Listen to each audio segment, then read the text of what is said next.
Hey everybody, Chris with Premier Appliance. Today I have a quick laundry tip for you guys. We know the importance of laundry detergent and how it's used to clean your clothes. However, using too much of it's going to leave a residual buildup of soap scum in your machine. Now we all know that the main job of soap is to collect bacteria. However, if you have a buildup of soap in your machine, it's going to continue collecting bacteria and leave that sitting in your machine. One efficient way to get rid of that soap scum is using white distilled vinegar.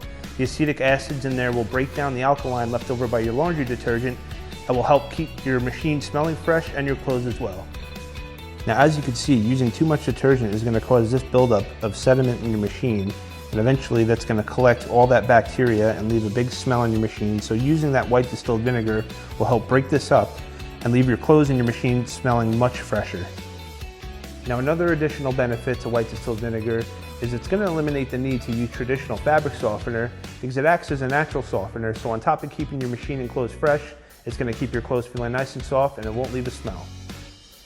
Now just remember, never use white distilled vinegar in any load that you're planning to use bleach, as it's going to create harmful fumes.